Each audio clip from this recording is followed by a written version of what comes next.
الحمد لله رب العالمين والصلاة والسلام على سيد الأنبياء والمرسلين وعلى آله الطيبين الطاهرين وصحبه أجمعين.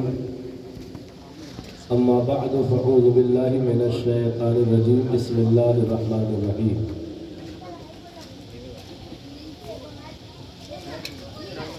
وذكر فإن الذكرى تنفع المؤمنين. آمنت بالله صدق الله العظيم وبلغنا رسوله النبي الأمين المكين الكريم ونحن على ذلك لمن الشاهدين والشاكرين والحمد لله رب العالمین.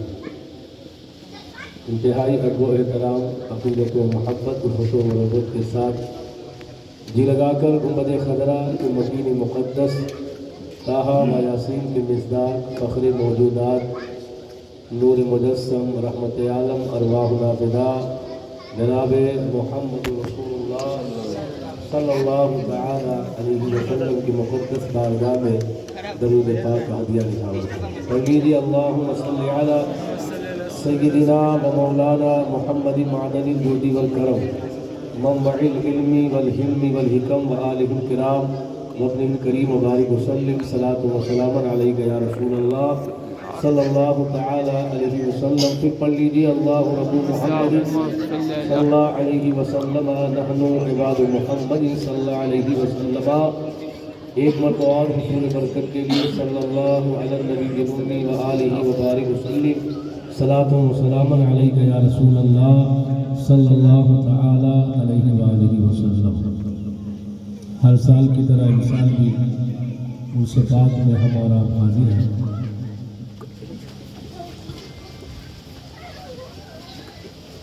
آیت کریمہ کی روشنی میں کچھ بھی پیش کرنے سے پیش کر حسب عادت ناز شریف کے چند شعر پیش خدمت سماعت فرمائیے.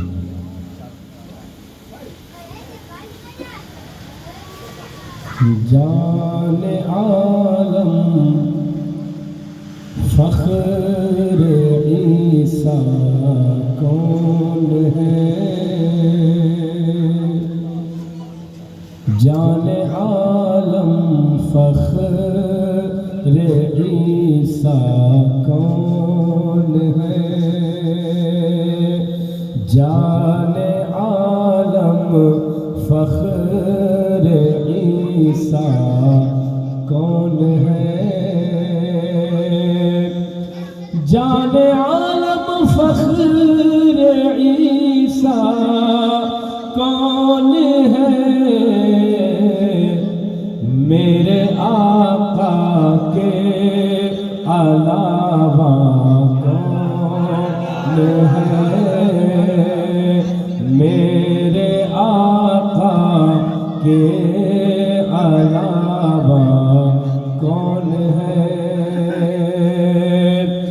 جان عالم فخر عیسیٰ کون ہے؟ میرے آقا کے علاوہ کون ہے؟ میرے آقا کے علاوہ کون ہے؟ کر کے دو ٹکڑے فلک کے چاند کے، کر کے دو ٹکڑے فلک کے چاند کے، کر کے دو ٹکڑے فلک کے چاند کے، پھر سے آپس میں ملاتا کون ہے؟ پھر سے آپس میں ملاتا کون ہے؟ پھر سے آپس میں ملاتا کون ہے؟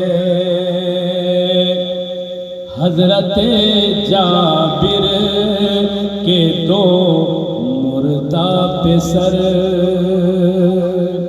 حضرت جابر کے دو مردہ پہ سر۔ حضرت جابر ایک صحابی ہے، ان کے دو چھوٹے بیٹے ایک دوسرے کو، ایک صاحب نے ایک کو ذبح کر دیا اور دوسرے صاحب جو ہے چھت سے گر کر ڈیتھ کر گئے، دونوں بچے جو ہے وہ انتقال کر گئے۔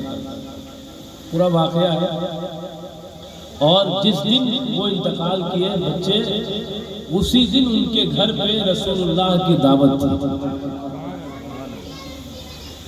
حضرت جابر کے دو مردہ پہ سر، فارسی میں بیٹے کو پسر سکتے ہیں۔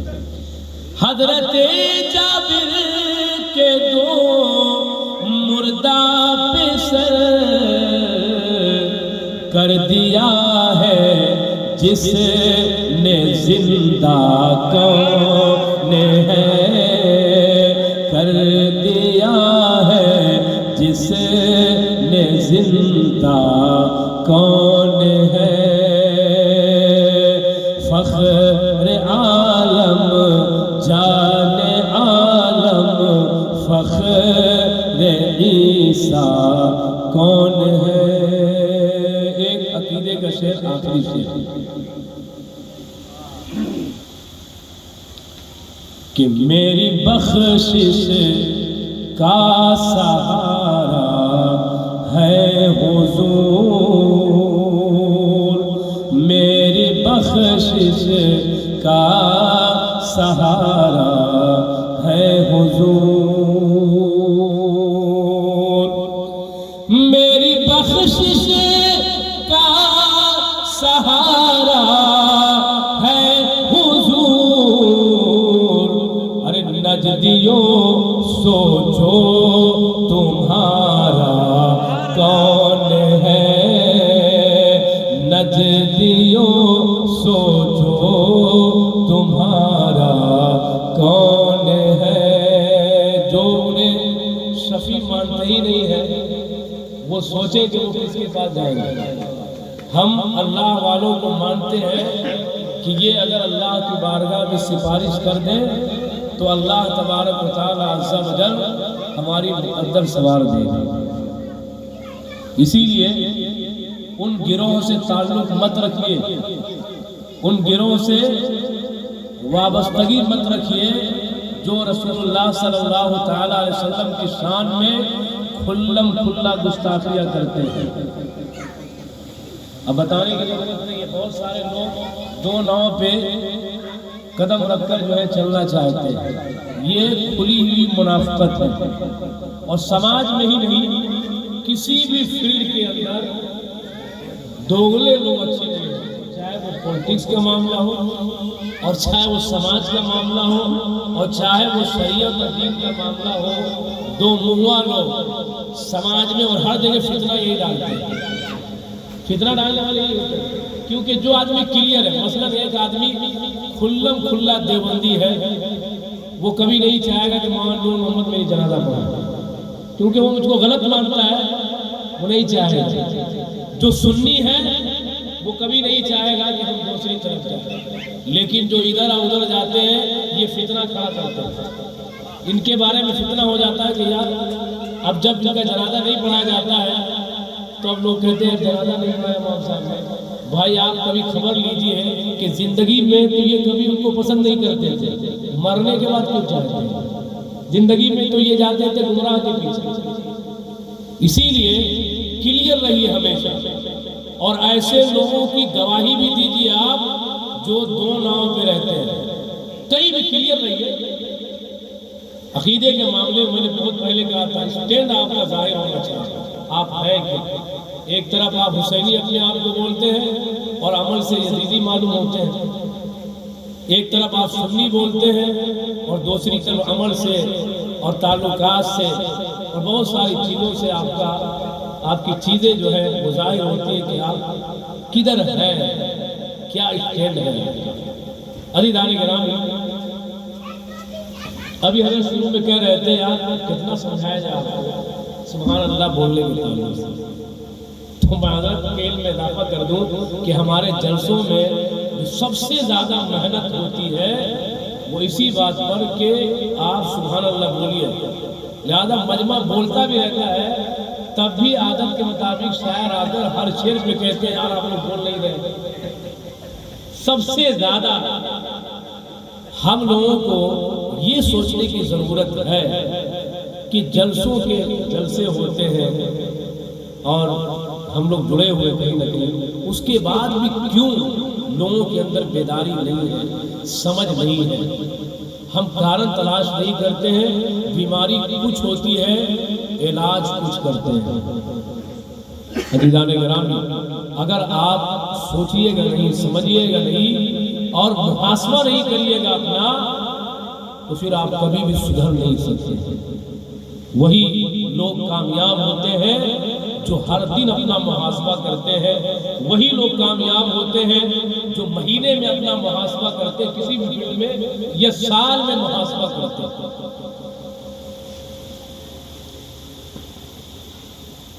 کسی بھی فیلڈ کے لوگ ہوں، اگر ایک بزنس مین آدمی ہے وہ سال میں بیٹھتا ہے صاحب کیا میرے پورے سال میں میرا خسارہ ہوا یہ بینیفٹ ہوا، کتنا ہوا، کتنا ہمیں ہونا چاہیے، جب وہ اس پہ غور کرتے ہیں تو اگر کمی ہوتی ہے تو طریقہ کار بدلتے ہیں، اور اگر ٹھیک ٹھاک ہے تو پھر جو ہے اپنی رویہ جو ہے وہ برقرار رکھتے ہیں۔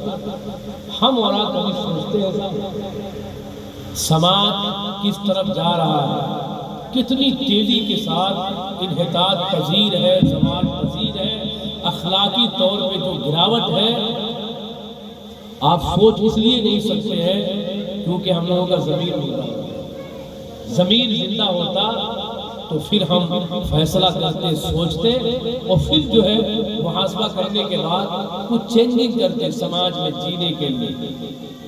یہ بہت ضروری ہے۔ ہم جانتے ہیں 13 سال ہو گیا میرا، 14 سال 15 سال بھی آ رہے ہیں، ایسے برسوں علماء آتے رہیں گے اور جاتے رہیں گے، لیکن ان 13 سالوں میں بہت ساری چیزیں جو ہے تجربے میں آتی ہیں۔ آپ لوگوں کی بھی عمر بولے گی، بہت ساری چیزیں آپ نے دیکھی ہوگی، جو قبول کرنے والی چیزیں ہم قبول نہیں کرتے ہیں، طنز کرنے والی چیزوں کو ہم لے کر طنز کرتے رہتے ہیں۔ عزیزان گرامی، ہم جانتے ہیں کہ ہمارے بولنے کا فائدہ نہیں ہوگا، کیونکہ لوگ مزاج ہی نہیں رکھتے کہ ہم کو کچھ کرنا ہے، لیکن ہم لوگ صرف اس نقطے پہ عمل کرتے ہیں کہ اللہ قرآن میں ارشاد فرماتا ہے وَذَكِّرْ فَإِنَّ الذِّكْرَىٰ تَنفَعُ الْمُؤْمِنِينَ، آپ نصیحت کرتے رہیے، نصیحت مومن کو فائدہ پہنچاتی ہے۔ تو کسی ایک آدمی پہ ہی ہم لوگ محنت کرتے رہتے ہیں کہ چلیے ہزاروں اور سینکڑوں لوگ سننے والے ضرور ہوتے ہیں، اگر ایک بندہ بھی سمجھ جاتا ہے تو ہماری محنت بیکار نہیں ہے۔ لیکن وہ ایک آدمی بھی تبھی جو ہے سمجھے گا اور جبھی جو ہے اس کے اندر انقلاب آئے گا جب وہ سنے گا۔ قرآن میں اللہ نے ارشاد فرمایا ان فی ذلک لذکری لمن کان له قلب او القى السمع وهو شہید، بے شک نصیحت انہی لوگوں کو فائدہ پہنچاتی ہے جن کے پاس دل ہے۔ اب ایک دل تو وہ ہے جو بلڈ سرکولیٹ کرتا ہے، ایک دل وہ ہے جو بلڈ سرکولیٹ کرتا ہے، جو بظاہر نظر آتا ہے۔ دل کے اندر بھی ایک دل ہوتا ہے جسے ہم قلب کہتے ہیں، جسے قرآن نے فؤاد کہا۔ تو جس کے پاس دل ہے اور جس کے پاس کان ہے اور جو حاضر باش ہے، اب یہ تینوں چیزیں ایسی ہے کہ عجیب لگ رہی ہے۔ دل تو سب کے پاس ہے، کان بھی سب کے پاس ہے، اور بیٹھا ہوا آدمی سامنے سن بھی رہا ہے۔ اس کا مطلب یہ ہے کہ قرآن کچھ اور کہنا ہے۔ قرآن میں ایک دوسری جگہ اللہ تبارک و تعالیٰ نے ارشاد فرمایا، دو لوگوں کا ذکر کیا، جنتیوں کا ذکر کیا، ان کے اوصاف بیان فرمایا، جہنمیوں کا ذکر کیا، ان کے اوصاف بیان فرمایا۔ کارن بیان کیا کہ یہ جنت میں کیوں گئے اور یہ جہنم میں کیوں گئے. تو جو جنت میں گئے ان کی صفت اللہ نے یہ بیان فرمائی کہ یہ غور سے سنتے ہیں.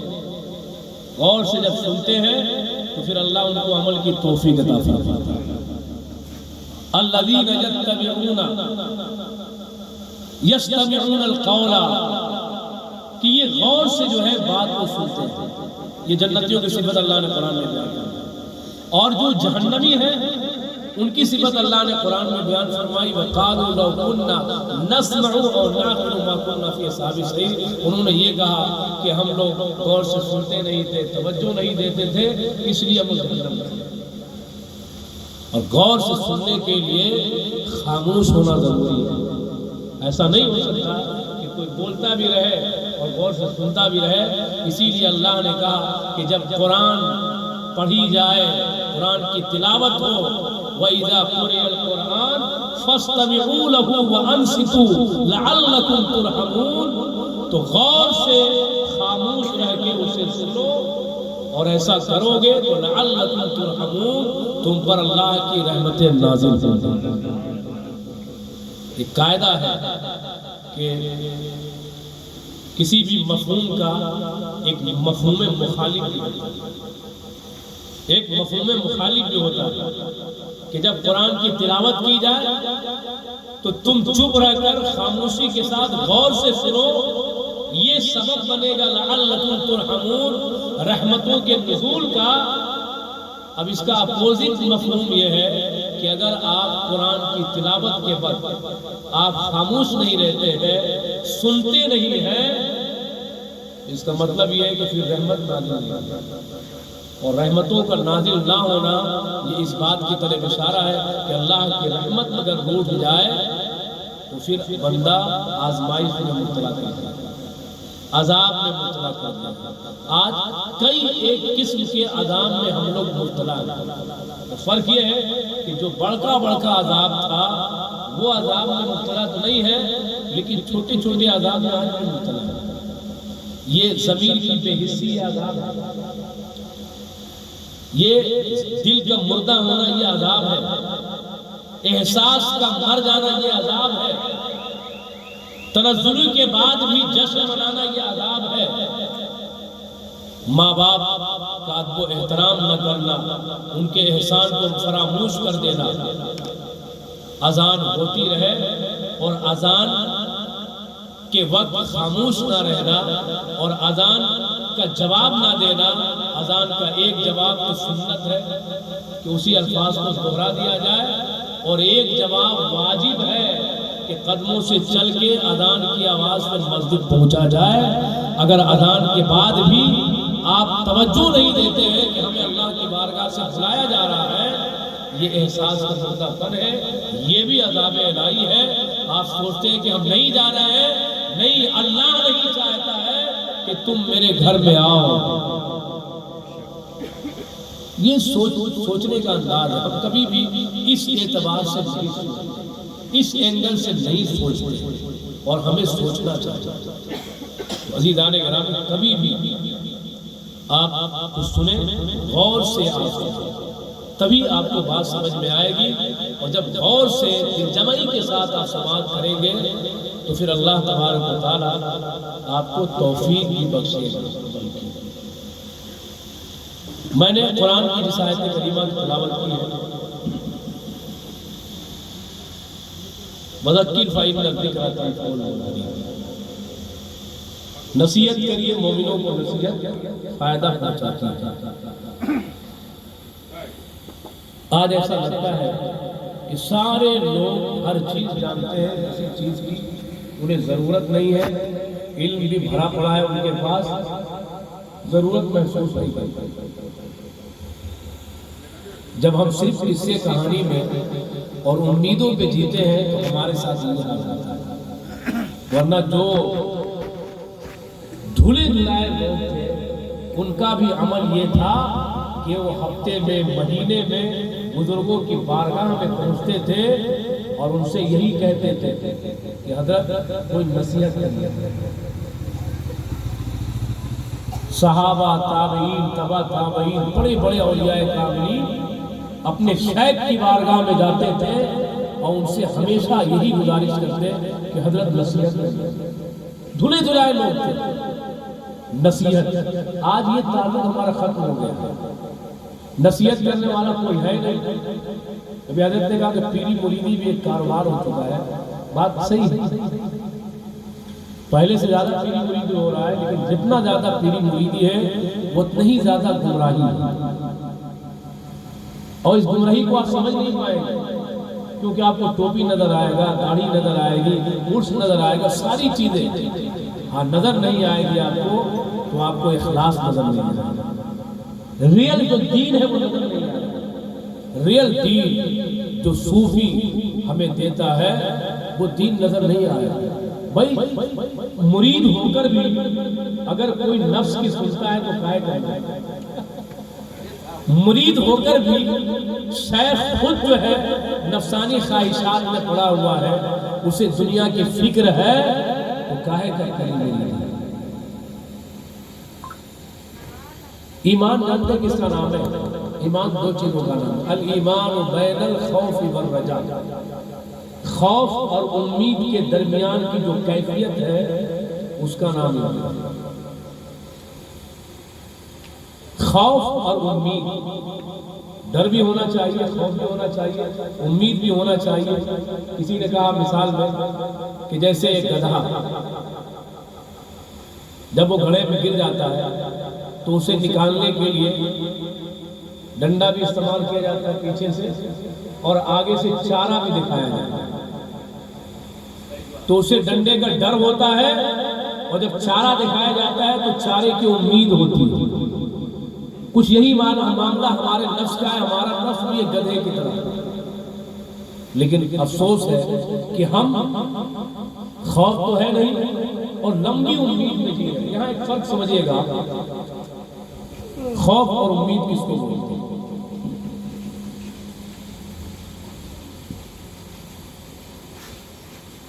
خوف تو یہ ہے کہ اللہ کا ڈر ہو، اور اللہ کی ڈر کی وجہ سے آپ کوئی کام نہ کریں، یعنی آپ کام جائیں، آپ پہ لرزہ طاری ہو جائے، اس قدر اللہ کا خوف ہو اور آپ وہ کام نہ کریں۔ آپ بتائیے کبھی ایسا آپ کے ساتھ ہوا ہے؟ کبھی آپ نے سوچا کہ آپ جو کام کرنے جا رہے ہیں، جو عمل آپ کر رہے ہیں، یہ اللہ کے حکم کے خلاف ہے اور اس معاملے میں اللہ کی پکڑ ہے، اور جب یہ خیال آیا ہو، آپ کام گئے ہو، تو فوراً آپ نے توبہ کر لیا ہو؟ یہ ڈر، یہ خوف، یہ ہونا چاہیے۔ امید کس کا نام ہے؟ امید نام ہے کہ اگر آپ سے گناہ ہو گیا ہے تو آپ اس بات کی امید رکھیں کہ اللہ غفور الرحیم ہے، وہ بخش دے گا۔ سمجھیے گا میں جو نقطہ بتانا چاہتا ہوں، سمجھیے گا، اللہ غفور الرحیم ہے، اللہ بخش دے گا، یہ ہے امید۔ اور ایک ہے خوف اور غرور۔ غرور کا مطلب دھوکہ، اس کو سمجھیے گا۔ تو گناہ کر لیا ہے، پھر امید ہے کہ نہیں اللہ غفور رحیم ہے، بخش دے گا، میں توبہ کروں گا تو بخش دے گا، یہ امید ہے۔ اور آپ اگر گناہ کرتے جا رہے ہیں اور آپ سوچ رہے ہیں کہ اللہ غفور رحیم ہے، یہ دھوکہ ہے، یہ دھوکہ ہے۔ گناہ کرتے جا رہے ہیں اور آپ سوچ رہے ہیں کہ اللہ تو غفار ہے، وہ بخش دے گا، یہ نفس کا بہت بڑا دھوکہ ہے، یہ امید نہیں ہے۔ امید کیا ہے کہ گناہ ہو گیا ہے تو توبہ آپ کریں اور یہ امید رکھیں کہ اللہ تبارک و تعالیٰ بخش دے گا، اللہ نے اس کی خبر دی۔ تو دیکھیے کتنی معمولی فرق ہے، اس کو سب نہیں سمجھ پاتے۔ جیسے آج جس کو لوگ امید سمجھ کے کر رہے ہیں، یہ نفس کا دھوکہ ہے۔ اور ہمارے بزرگوں نے، جن بزرگوں کا مرس مناتے ہیں، کچھ بزرگان دین وہ ہوتے ہیں جن کی پیروی کی جاتی ہے۔ کیوں؟ کیونکہ وہ ہمارے لیے مشن راہ ہوتے ہیں، وہ ہماری اصلاح کرتے ہیں، مرشد کی حیثیت سے، شیخ کی حیثیت سے کچھ بزرگان دین ہوتے ہیں جو اس منزل پر نہیں ہوتے، اس منزل پر نہیں ہوتے ہیں، لیکن چونکہ وہ بزرگ ہوتے ہیں ان کی اپنی زندگی میں ہمارے لیے نمونہ موجود ہوتا ہے۔ انہوں نے کچھ کہا نہیں، لیکن ان کی زندگی میں ہمارے لیے اپنی نمونہ ہوتا ہے، اور وہ جو نمونہ ہوتا ہے بنیادی طور پر وہ یہ ہوتا ہے کہ ان کی زندگی میں نفس کا دخل نہیں ہوتا، یہ سیکھنے والی بات ہے۔ اور جو مرشد ہوتے ہیں، جو شیخ ہوتے ہیں، وہ باضابطہ حکم دیتے ہیں، پھر ان کی بات ماننی پڑتی ہے۔ عزیزان گرامی، تو جو بزرگان دین ہوتے ہیں ان کی زندگی میں نفس کو کچلنے کا نسخہ پایا جاتا ہے کہ انہوں نے، اور دیکھیے بزرگ اس وقت تک کوئی بزرگ ہو ہی نہیں سکتا ہے جب تک وہ اپنے نفس کو پہچان نہ لے اور نفس کو پہچان کر نفس کو کچل نہ دے۔ اگر نفس باقی ہے، خواہشات باقی ہے، اسے ہوا بھی نہیں لگے گی، ہوا بھی نہیں لگے گی۔ ہو سکتا ہے کوئی شوبدہ اس سے ظاہر ہو جائے، جسے ہم لوگ کرامت کہتے ہیں، ہاں کوئی شوبدہ ظاہر ہو جائے جسے ہم کرامت کہتے ہیں، لیکن بزرگی کی ہوا بھی نہیں لگے گی۔ بزرگان دین نفس کو کچلنے کے لیے وہ بہت اہتمام کرتے ہیں۔ حضرت بزرگ کا واقعہ ایک بہت بڑے بزرگ گزرے ہیں، حضرت شیخ احمد رفاعی، بہت بڑے بزرگ، غوث اعظم رضی اللہ تعالیٰ عنہ کے زمانے کے بزرگ۔ اب ان کا مرتبہ کتنا بڑا ہے اس سے آپ اندازہ کریں کہ یہ جب بارگاہ رسالت مآب صلی اللہ تعالیٰ علیہ وسلم میں گنبد خضرا کی زیارت کے لیے، رسول اکرم صلی اللہ علیہ وسلم کی تربت پر حاضری کے لیے، تو اس سے پہلے وہ اپنی جگہ سے، جیسے ہم لوگ ہیں یہاں سے سلام پڑھتے ہیں، یہاں سے درود پڑھتے ہیں اور بھیجتے ہیں، وہ اپنے ایک شعر میں فرماتے ہیں ان حالت البول روحی کنت ارسلها، دور ہونے کی وجہ سے یا رسول اللہ میں اپنے روح کو بھیجا کرتا تھا، دور ہونے کی وجہ سے میں اپنی روح کو بھیجا کرتا تھا، تو قبل الارض، تو میری روح اس سرزمین کو بوسہ دیتی تھی، میری روح جب حاضر ہوتی تو میری روح میری نیابت کرتے ہوئے اس سرزمین کو بوسہ دیتی تھی۔ یا رسول اللہ آج میں نے روح کو نہیں بھیجا ہے، میں خود سراپا حاضر ہو گئی، اور میں چاہتا ہوں یا رسول اللہ کہ میں آپ کے داہنے ہاتھ کو بوسہ دوں، آپ کے داہنے ہاتھ کو بوسہ دینا چاہتا ہوں یا رسول اللہ، تو آپ میرا ڈیمانڈ پورا کریے، میری خواہش پوری کریے۔ آپ سوچئے بارگاہ رسالت میں کتنے مقبول تھے جب انہوں نے یہ الفاظ کہے، یہ گزارش کی، قبر انور سے دستے مبارک نکل گیا، دائنے ہاتھ رسول اکرم صلی اللہ علیہ وسلم کی قبر سے ظاہر ہوا، اور حضرت شیخ احمد رفاعی رحمت اللہ تعالی علیہ نے دستے مبارک کو چوما، بوسہ دیا۔ یہ رات کے سناٹے میں نہیں ہوا، تنہائی میں نہیں ہوا، سینکڑوں لوگ وہاں موجود تھے، بلکہ ایک کتاب میں نے پڑھا اس وقت وہاں پہ مدینہ شریف میں وہاں 70,000 لوگ، اور اسی بھیڑ میں سرکار غوث اعظم رضی اللہ تعالیٰ عنہ بھی تھے، غوث اعظم بھی تھے، اور یہ واقعہ پیش آیا۔ اب میں بتانا چاہتا ہوں کہ یہ ان کی فضیلت ہے، کتنا بڑا انعام انہیں ملا کہ انہوں نے رسول اکرم صلی اللہ علیہ وسلم کی جو ہے ظاہری طور پر دستے مبارک کو بوسہ دیا، اور ان کے کہنے میں رسول اللہ صلی اللہ علیہ وسلم نے دستے مبارک کو قبر سے باہر فرما دیا۔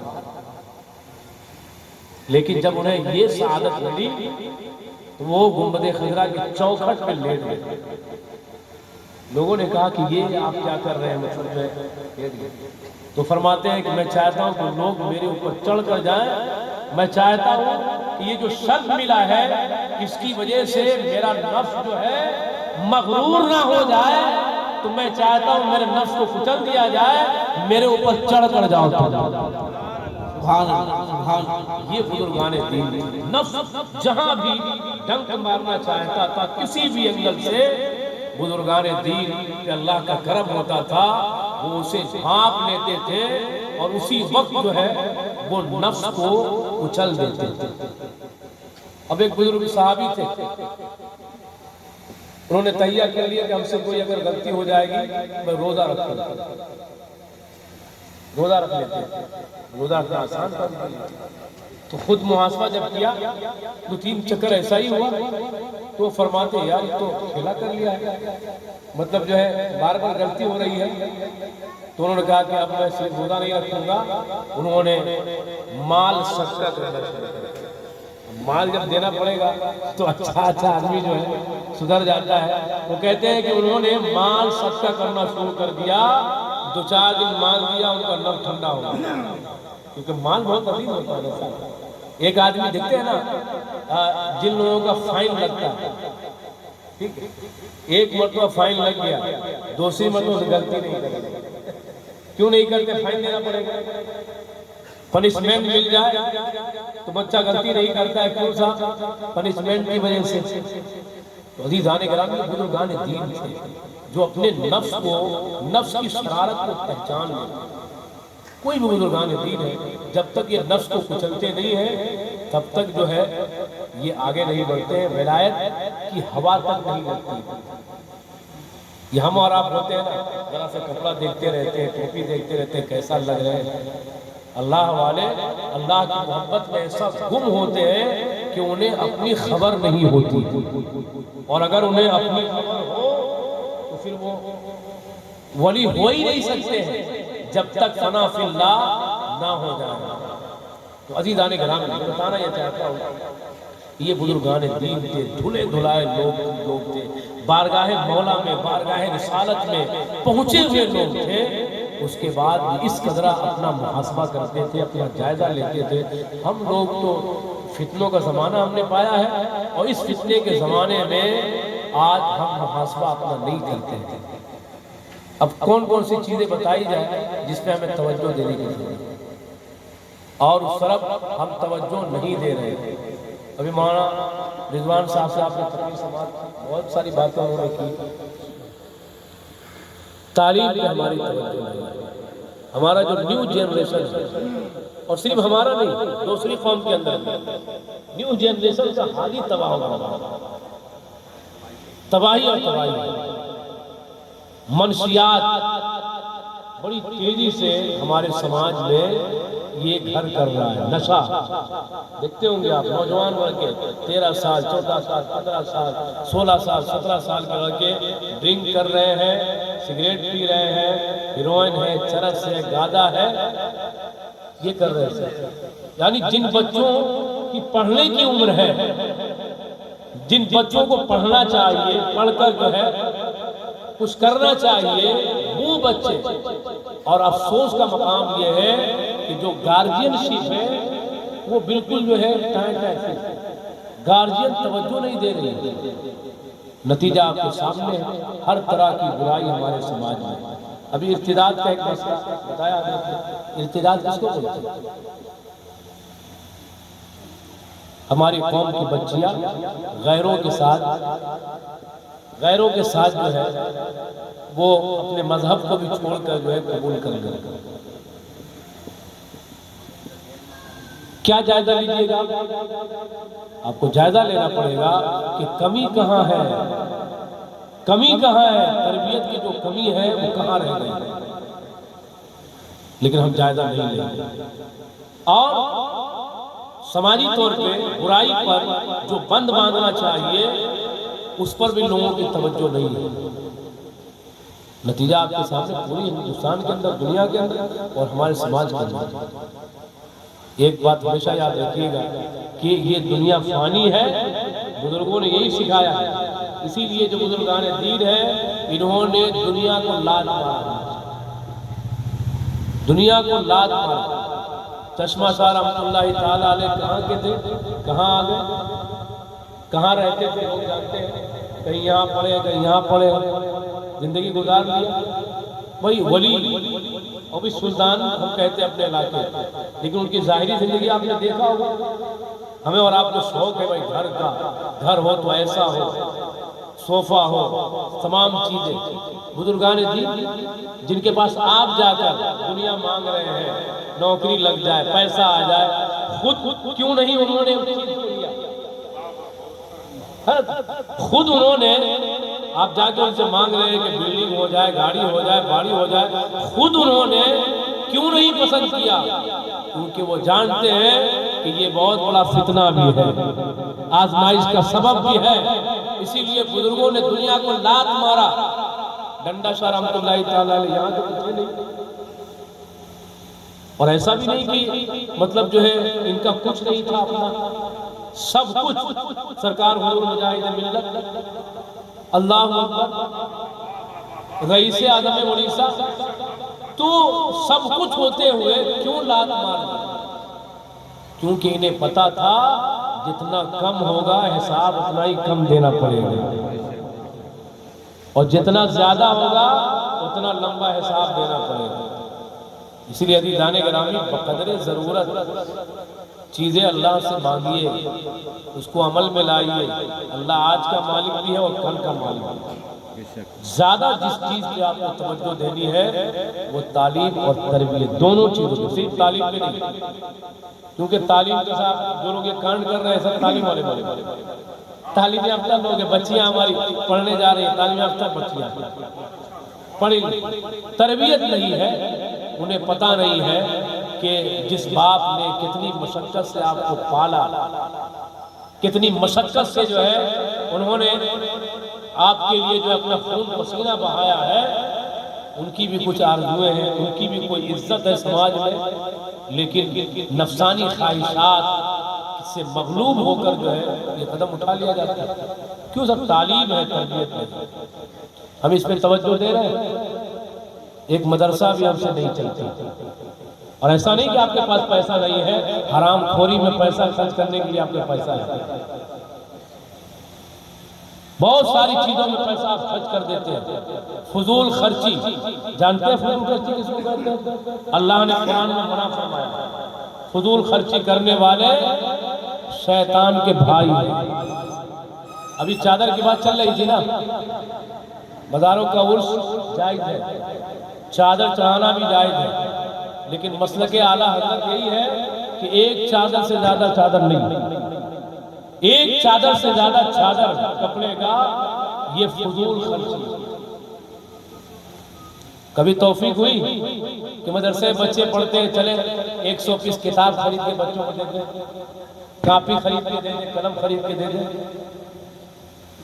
تو جن چیزوں کا کوئی فائدہ نہیں ہے، بازاروں میں جانا جائز ہے، فاتحہ پڑھنا جائز ہے، پھول بھی پیش کریے، لیکن ان پھولوں سے زیادہ قیمتی یہ ہے کہ آپ بچوں کی تعلیم پہ توجہ دیں. کبھی توفیق ہوا؟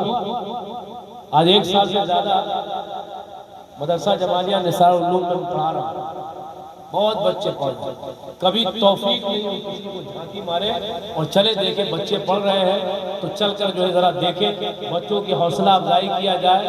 اور کبھی کتاب لے کے چلے، چھوٹی سی کاپی لے کے چلے، قلم بانٹ دیں، کبھی گولی مٹھائی لے کے چلے، ٹافی لے کے چلے. لیکن یہی لوگ ہزاروں روپیہ، لاکھوں روپیہ تباہ برباد کر دیتے ہیں فالتو کاموں میں. تو جس پہ آپ کو توجہ دینا ہے، اگر توجہ نہیں دیجیے گا تباہ و برباد ہو جائے گا. آپ کیا سوچ رہے ہیں؟ آنے والی نسلیں تو آپ ہی کی نسلیں ہیں، فاتحہ کرنے والا کوئی نہیں ملے گا. لوگ آج پیسہ، دشمن ہمارا پیسہ پھینک رہا ہے کہ پیسہ لیجیے، آپ ہمارا عقیدہ قبول کر لیجیے، ہمارا کلچر قبول کر لیجیے، ہمارا رسم قبول کر لیجیے. یہی تو آزمائش ہے، انہی فتنوں سے تو بچنا ہے کہ صاحب ہمیں اپنے ایمان پر قائم رہنا ہے اور ہمیں بکنا نہیں ہے. تو میں آپ سے کہتا ہوں، آپ کن چیزوں پہ آپ کو توجہ دینا چاہیے، ادھر کوئی توجہ آپ کی نہیں ہے. لیکن فالتو چیزوں کے لیے آپ کے پاس توجہ ہے. شادی بیاہ میں بھی فضول خرچی کا جو حال ہے، اللہ اکبر، اللہ کی پناہ. کس لیے؟ نفسانی خواہشات کے، نفسانی خواہشات کو پورا کرنے کے لیے. ذرا سے کوئی کہہ نہیں دیتا، ہم دل پہ لے لیتے ہیں. تھوڑا کوئی بولتا ہوگا دل پہ لے لیا، ارے یار منع نہیں آیا، ارے تھوڑا سے کریے اچھا لگے گا. یعنی کسی کا کمنٹ اس طرح ہو جائے کہ یار شادی آپ کا بڑا سادہ ہے، آپ دل پہ لے لیتے ہیں کہ نہیں بھیا ٹھیک بولے، تھوڑا سے جو ہے تھوڑا اور زیادہ خرچ ہو جاتا ہے اور آپ ٹینشن میں آ جاتے ہیں. اور جس چیز پہ آپ کو ڈوب کے مر جانا چاہیے، آپ کبھی اس پہ جو ہے آپ کے ماتھے پہ شکن بھی نہیں. مثلا اگر کوئی کہہ دے یار آپ نماز نہیں پڑھتے ہیں، یہ جملہ ایسا ہے کہ مسلمانوں کو ڈوب کے مر جانا چاہیے. ڈوب کے مر جانا چاہیے کہ میرے اسلام ہونے پر، مسلمان ہونے پہ سوال کھڑا کر دیا. یار یہ واقعی مطلب جو ہے یہ جملہ ایسا ہے کہ ڈوب کے مر جانا. لیکن کوئی اس پہ کوئی گرا نہیں. یار آپ کو قرآن نہیں پڑھنے آتا ہے، آپ مسلمان ہیں. آپ کو طہارت نہیں آتی ہے، آپ مسلمان ہیں. ارے آپ مسلمان ہیں، آپ یہاں بیٹے کی غیبت کر رہے ہیں، کسی کی پیٹھ پیچھے آپ چغلی کر رہے ہیں.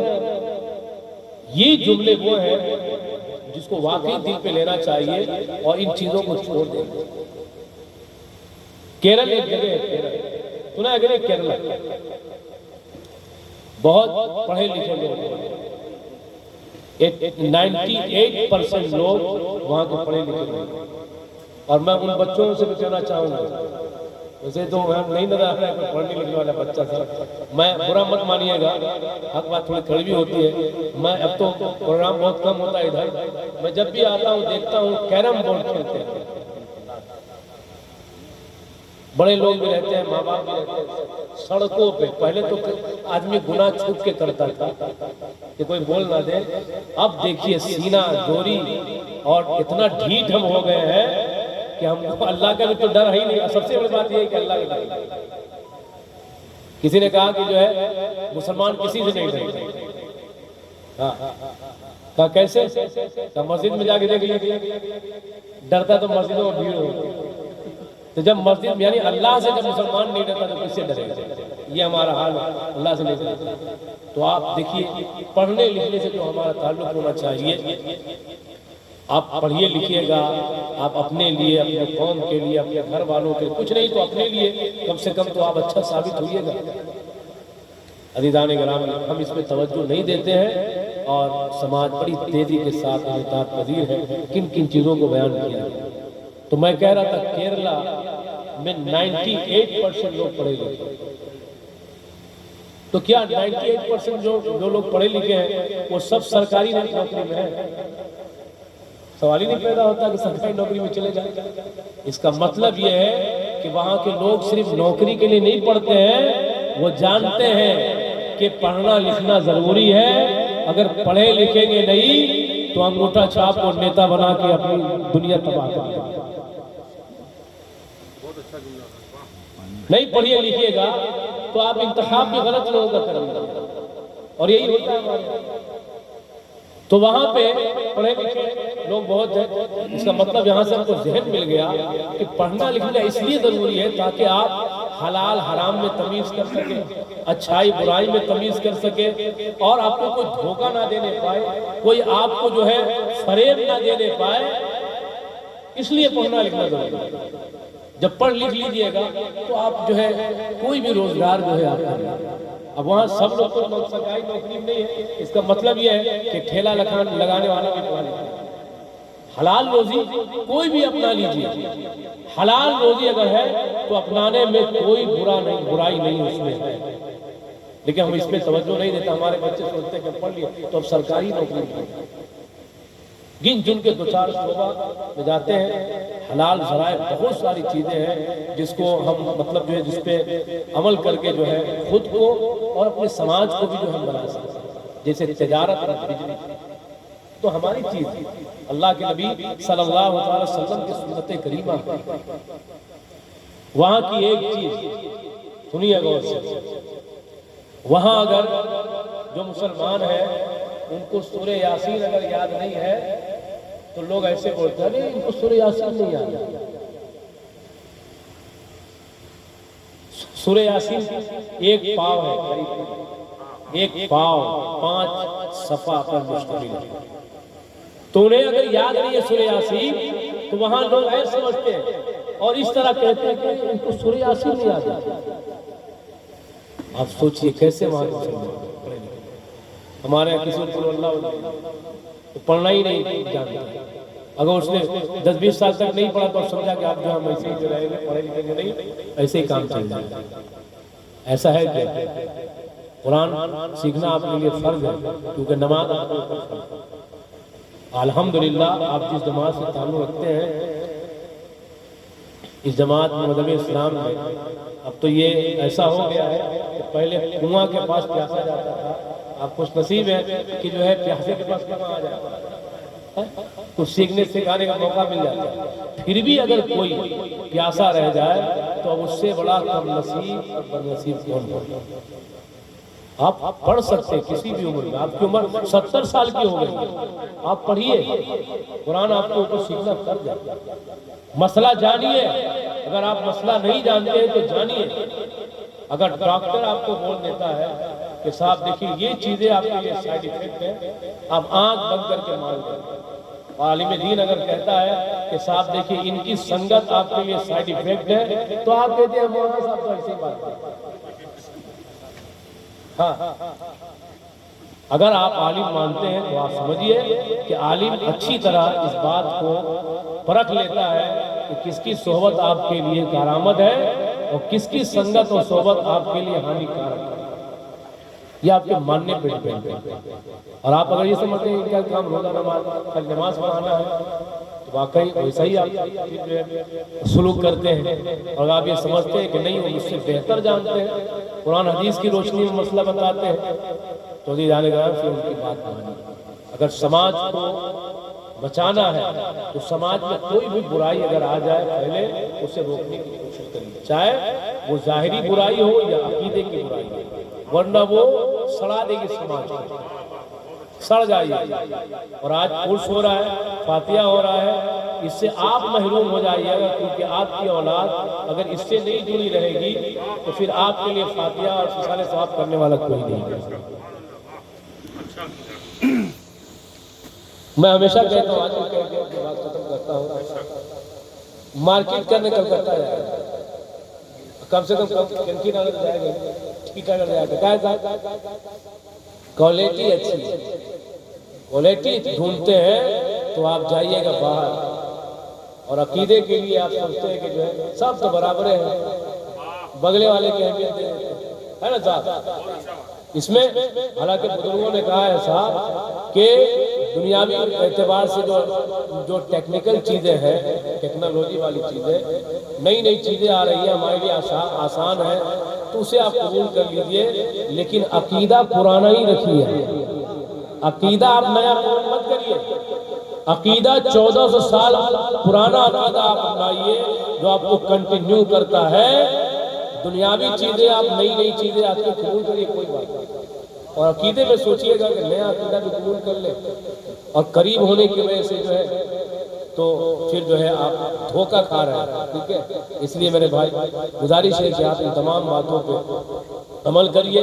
اور میں ہمیشہ کہتا ہوں اور آج بھی کہہ رہا ہوں کہ آپ کو کوئی بھی مسئلہ جاننا ہو، کسی طرح کا دینی دنیاوی مسئلہ، تو میرا دروازہ کھلا ہوا ہے، آئیے آپ کی جو ہے رہنمائی کی سیکھیے.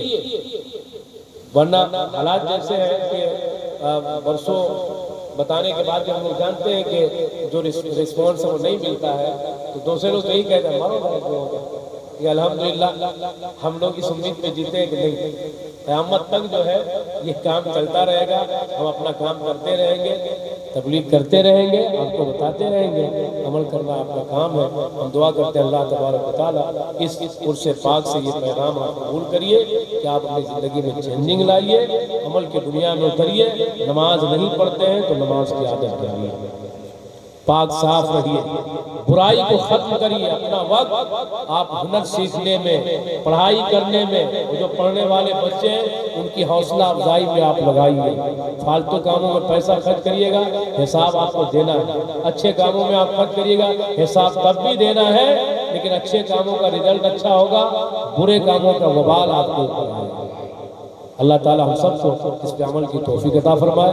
استغفر اللہ ربی من کل ذنب واتوب الیہ، وآخر دعوانا ان الحمد للہ رب العالمین۔ السلام علیکم ورحمۃ اللہ تعالی وبرکاتہ۔